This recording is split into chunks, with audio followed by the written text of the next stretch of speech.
आखिर सूर्य का मिशन जरूरी क्यों है? सूर्य का अध्ययन करना धरती पर रह रहे लोगों के लिए इतना महत्वपूर्ण क्यों है? हो सकता है कि इस तरह के सवाल आपके जहन में भी आते हों या आप किसी दूसरे के ऐसे सवालों से होकर गुजरे हों। इसका जवाब यही है कि सूर्य मिशन सिर्फ एक वैज्ञानिक अध्ययन के कवायद नहीं है। ये मानवता की बड़ी सेवा है। ये मानव के अस्तित्व, धरती पर जीवन के लिए ज़रूरी है। सूर्य का अध्ययन, उसके रहस्य को समझने के पीछे एक बड़ी वजह है सूरज का धरती पर पड़ने वाला नुकसानदेह असर। सूरज पर सौर तूफान यानी कि सोलर स्टॉर्म और फ्लेयर्स आते रहते हैं। इनसे सौर ज्वालाएं निकलती हैं और ये सौर ज्वालाएं धरती की तरफ बढ़ती हैं तो ये बड़ी तबाही ला सकती हैं।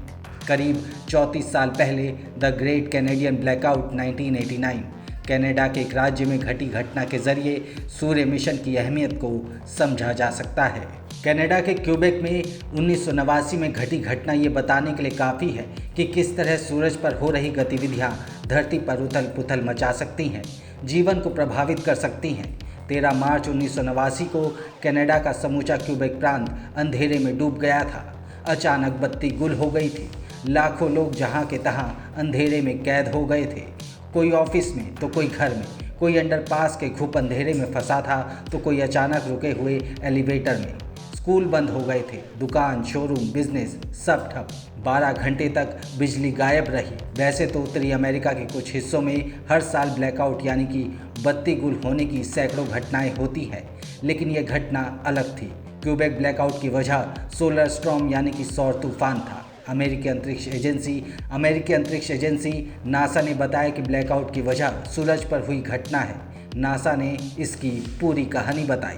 10 मार्च 1989 शुक्रवार का दिन था। अंतरिक्ष वैज्ञानिकों को सूरज पर एक ताकतवर विस्फोट का पता चला।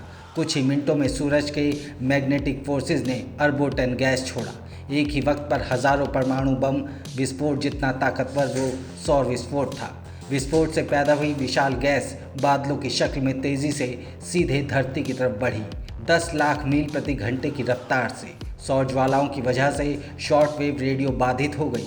यूरोप में रेडियो सिग्नल जाम हो गया। रेडियो तरंगों के जाम होने को शुरुआत में रूस की करतूत माना गया, लेकिन हकीकत तो कुछ और ही थी। 2 दिन बाद यानी 12 मार्च 1989 सोमवार के दिन सोलर प्लाज्मा वाला विशाल बादल आखिरकार धरती के चुंबकीय क्षेत्र में फंस गया। इस जियोमैग्नेटिक स्टॉर्म यानी कि भू चुंबकीय तूफान की वजह से जो मैग्नेटिक डिस्टर्बेंस हुआ वो बहुत ताकतवर था। इसकी वजह से नॉर्थ अमेरिका में ज़मीन के नीचे इलेक्ट्रिकल करंट पैदा हो गया। 13 मार्च को तड़के 2:45 बजे के करीब इस इलेक्ट्रिकल करंट ने क्यूबेक के पावर ग्रिड को ठप कर दिया और अचानक पूरा राज्य अंधेरे में डूब गया। ऐसा नहीं था कि उस सौर तूफान का असर सिर्फ कनाडा के क्यूबेक राज्य में ही पड़ा। अमेरिका में भी न्यूयॉर्क, न्यू इंग्लैंड जैसे कुछ इलाकों में भी लगभग उसी वक्त बिजली सप्लाई बाधित हुई थी, लेकिन क्यूबेक जैसा असर नहीं दिखा था। अंतरिक्ष में भी इसका असर दिखाई दिया था। कुछ सैटेलाइट कई घंटों तक कंट्रोल के बाहर हो गए थे। नासा के TDRS-1 कम्युनिकेशन सैटेलाइट में 250 से ज़्यादा गड़बड़ियाँ आई थी। स्पेस शटल डिस्कवरी में भी रहस्यमय समस्याएं पैदा हुई थी। हालांकि सौर तूफान थमने के साथ ही ये गड़बड़ियाँ भी रहस्यमय ढंग से दूर हो गई। उसी साल 16 अगस्त को एक और सौर तूफान की वजह से टोरंटो स्टॉक एक्सचेंज में सभी तरह की ट्रेडिंग बंद हो गई थी। इस साल अप्रैल में भी सौर ज्वालाओं की वजह से हिंद महासागर के ऊपर शॉर्टवेव रेडियो सिग्नल ठप हो गए थे। हालांकि ये क्यूबेक ब्लैकआउट की तुलना में बहुत ही छोटी घटना थी। हिंद महासागर के ऊपर शॉर्टवेव रेडियो ब्लैकआउट की वजह से M क्लास की सौर ज्वालाएँ थीं।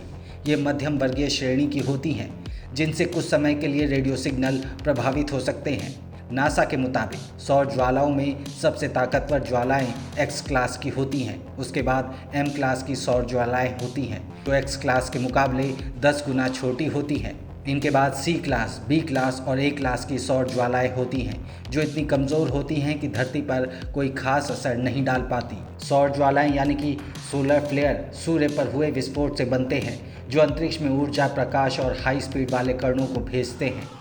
सोलर डिस्टर्बेंस की वजह से धरती पर बड़ी तबाही मच सकती है। क्यूबेक ब्लैकआउट उसका एक छोटा सा नमूना था। आदित्य एल्बन इन सोलर डिस्टर्बेंस के बारे में जो कुछ भी वैज्ञानिक जानकारी पहले से मौजूद है उसमें कुछ और जोड़ेगा। ये सूरज से जुड़ी रहस्यमय पहेलियों की गुत्थी सुलझाने में मदद कर सकता है। सूर्ययान 125 दिन में धरती से तकरीबन 15 लाख किलोमीटर लंबी यात्रा तय करने के बाद लैग्रेंज बिंदु L1 के आसपास एक प्रभामंडल कक्षा में स्थापित होगा, जिसे सूर्य के सबसे करीब माना जाता है। ये वहीं से सूर्य पर होने वाली अलग अलग घटनाओं, गतिविधियों का अध्ययन करेगा। आने वाले समय में द ग्रेट कैनेडियन ब्लैकआउट जैसी घटना होती है तो उसका पता पहले से चल जाए, ताकि इंसान कोई कदम उठा सके। और इसलिए ज़रूरी है कि सूर्य का अध्ययन लगातार जारी रहे, और यही भारत का सूर्य मिशन काम में आएगा।